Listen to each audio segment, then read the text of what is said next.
Good morning. My name is Mandy Offerly. I'm with the Cedar Key News, and this is Sean Ruddy. Sean is running for a commission seat for the Cedar Key City Commission. So we'll start our interview now. Sean, take a moment and reflect on what you've already written for us about your self-introduction. Is there anything that you didn't mention there that you might want to mention now so people get to know you a little better? Family, maybe? Anything? Well, it's pretty clear on that. I'm very passionate. I don't like commercialization. I never did. I think the second you start setting any sort of new bars for buildings, it changes the community, the environment, wildlife, and even people's personalities become different. I'm used to South Florida. I've been down there for about 20 years. My wife was down there all her life, and we do not want it like that, Cedar Key. And that's a really, really big deal for us. Okay, thank you. Being part of a community is really important, especially when you want to be a commissioner. Is there anything that you've already done, or have you done anything for the community of Cedar Key since your arrival? Since I've been here for Cedar Key, I'm part of the Catholic Church. I'm Irish Roman Catholic. I do a lot of different functions within the different churches, and just be a part of the community. Okay. That's but basically, it's the church. Just being aware, and knowing what's happening around. And how do you do that? I guess, which is not the best all the time. Some of it's through word of mouth, and a lot of it's inaccurate. Yeah. But you know that. That's a wonderful thing. You know that. Probably 85% of it's inaccurate. Yep. But keeping my ears open. Okay. And I do understand that a lot of it's inaccurate, but then I can actually inquire to get the truth. And how do you go about getting at the truth? Because that's tough in a small It's just town. listening to all sides of the story. Okay. There's always more than one side, and commission meetings, stuff like that. The actual people talking to the people within the city themselves, the workers, is probably where you get the more accurate information, I find. Okay. Though this may be a little redundant, again, from the stuff that you've written, can you tell us what in your past, educationally or experientially or professionally, makes you a good candidate for this position? Probably both. Okay. One be on the education, be a Catholic background, Catholic schools, Catholic university. Professionally, for the last 17 years, I work with the Department of Agriculture on a state level and federal level in regards to fruits and vegetables and meat, dairy, and cheese for export. I know what's happened to all the local growers in the state of Florida, how bad they've been affected, how it's affected our food chain, and how it's affected communities as a whole. That's a very broad. It's very, yeah. And then what's happened now, we're more relying on food coming in from other countries now and not keeping it domestically. It changes the quality of life for people as a whole, I think, in the community. You mentioned you're Catholic there. How does being Catholic make you a better candidate for this position? Part of community. It's not just showing up and leaving after 1 hour a mass. It's certain values, family, children. As a Catholic, you're taught to look after each other. No matter how bad things get, you're always looking after each other.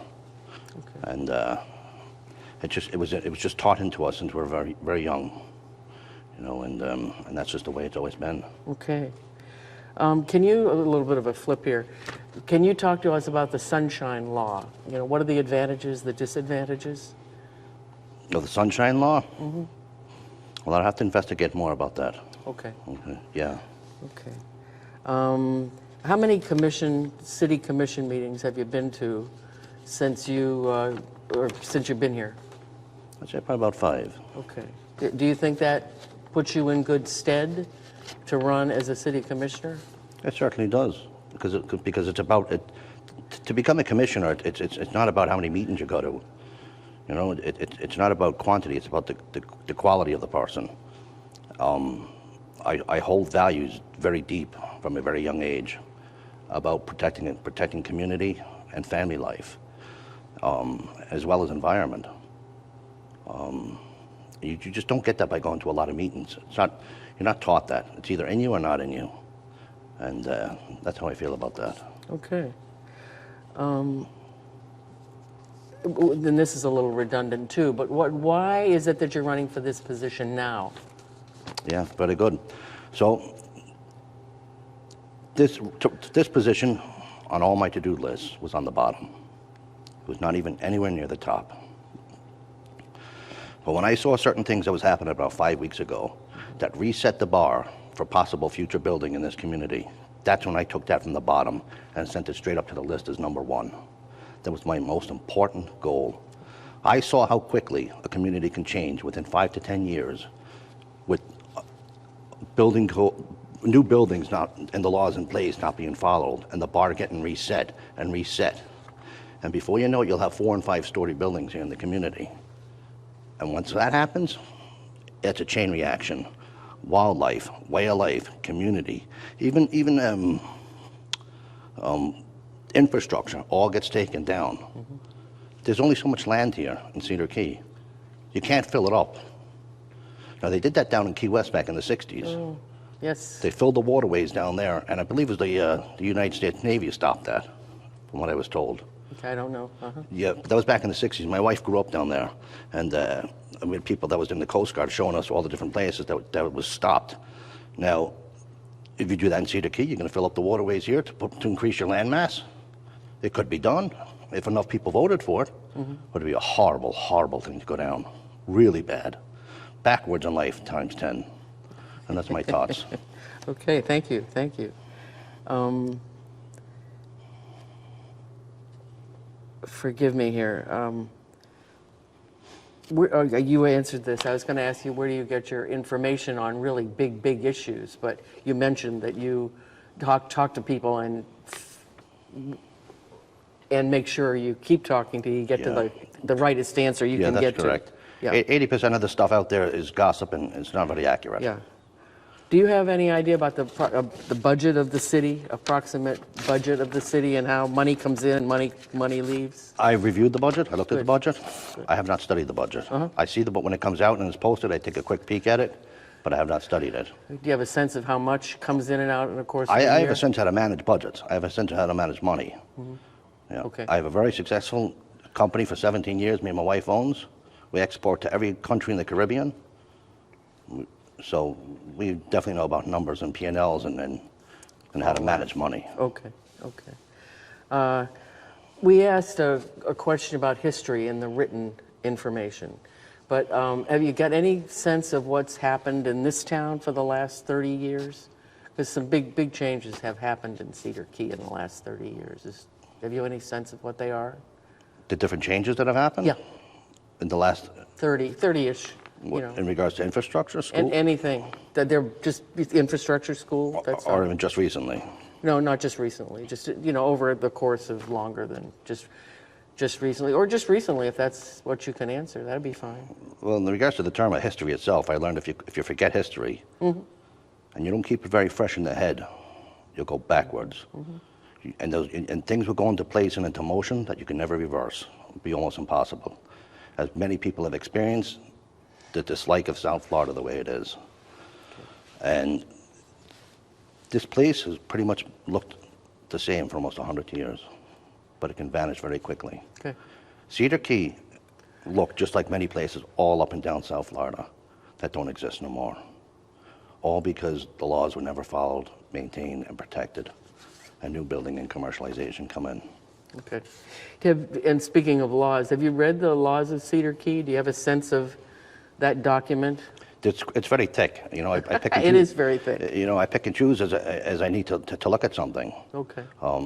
Again, I read them. I'm aware of them. I haven't read every single page, but I've looked at the ones that I need to read for that particular moment. Any particular section that you keep going back to? Well, a lot of it contradicts itself. Some of it. It's duplicated and contradicting some of it. But I'd say that's pretty much in a lot of communities and cities and towns, and over years go by and everything gets built and built and built. And it's almost like the IRS tax code, it all contradicts itself. Yep, yep. But I have looked at it. Yeah. Okay, okay. Do you have any sense of what, the city operates a CRA and an LPA? They're two subcommittees. Do you know anything about them? What's the actual? The CRA is the Community Redevelopment Agency. Okay. Do you have any sense of what that's about or what they've accomplished? I don't know what they have accomplished, no. Okay. No. Okay. That's it. But it'd be something that has to be looked into. Yeah, yeah. If anything has to do with redevelopment, hopefully they're protecting what they have, Okay. and to maintain it properly and cautiously. They've done huge amounts of things. That Yeah. when you get Yeah. time, it's really worth looking at. The LPA, there's another one that's called a Land Planning Agency. Do you have a sense of what they're about? Or No, I've never looked at them at all either. okay, okay. How are they doing? They're semi-disbanded at the moment, but their job is to oversee how land planning, what kind of operations get approved and what don't. It takes a little more time than that short sentence to explain that to What was you. their role with the big issue that happened on 4th and F? With the new building over there? Did they have a role in that? Minimal, Very minimal. Okay. minimal. You just answered that, the committee's budget, the city budget. What's happened now is that the city commission has the 5 of them, and each of the 5 seems to have come up with an area that they're particularly facile with, and they try to move the city forward in that fashion. For instance, Nancy Sarah seems to be able to manage IT, intellectual, technology. And so she's taken that on and she's attempted to straighten up the website and do various things with IT. And Jim Wortham has taken on the county, the liaison. So if you were to come to the commission, is there anything particular that you could bring like those 2 people have? There are several things I think I could bring. Okay. One is I can provide my background of computer support, office management, if necessary, to help tighten things up down at City Hall. That'd be one avenue. Okay. Another avenue would be possibly working with federal government agencies for grants. I've always worked with government officers on the state and federal level in my industry. Getting grants and things like that, possibly from Washington, to help the infrastructure of Cedar Key. Looking at those kind of documents, I do all the time, almost on a weekly basis. Not for grants purposes, but government documents. And so I'm used And there's a real skill, isn't there? There is, yeah, because it's a lot of small print. Sure. But it's quickly enough you scan out the small print to get what you need to get. And so I think my background could consist in that, to provide all this money that's sitting out there that's available if we just fill out the correct paperwork Okay, and maneuver through that. great. Yeah. Let's go back to regulations for a minute. The House, not the House necessarily, but Cedar Key's land regulations are pretty clear, even though in some places contradictory. But people still ask for variances to the laws that are in place. Do you know what it takes to even request a variance? To request a variance, I believe it's just a couple pieces of paper you fill out. Okay, and then what do you think the job is? To enforce the laws of Cedar Key or to help somebody get a variance? Well, different variances, because different variances, some variances aren't as big as not as problematic as others. Yeah. Some variances can be taken away, and they're written to be taken away if needed, to be taken back by the city. Some you just can never take away when you go up. Yep. Once it goes up, it's over. Okay. And to me, that sets a new bar for Yeah. the next person to come in to increase that variance higher and higher, Okay. which is not good in my opinion, I hear you. and my experiences. Our time is limited. So, concluding this, is there anything that you might want to say here that I haven't asked you or we haven't talked about that you'd like the viewers to know about you? Yeah, definitely. Ready? I'm 45 years of age. I come with decades and decades of experience in business, on a federal and state level and local level. Family. I have a lot of sisters, you know, and we're just a very close. How many sisters? 4 sisters. Oh my, okay. I'm that's a lot the of youngest. They're all older. Well, 3 sisters older and 1 younger, pardon me. What I can bring to the table is just hard work. I'm used to working 60, 70 hours a week. That's what I know. I work through the holidays. That's what I know. When I have to put something that's so important to this, that I find this particular seat is so important, it's so detrimental to the future. I have at least another 45 years to live. I do not want to see the Hilton over here. I do not want to see Marriott's. I do not want to see big supermarkets. All right? Because once that comes in, and I love being on the water, and I love fishing, and I enjoy the wildlife. But once all that infrastructure comes in, more people, it will damage everything around you, all ecosystems, all environment, and even the personalities of people will start to change around here, and not for the good. And that's how I want to see how to protect Cedar Key, is just work what we have, protect the infrastructure, protect the laws that are in place. They're pretty clear. All we got to do is follow them, and we can have another 100 years of beautiful Cedar Key. And those are my thoughts. Thank you. That's a lovely ending. Thank you. Yes, ma'am. Okay, thank you.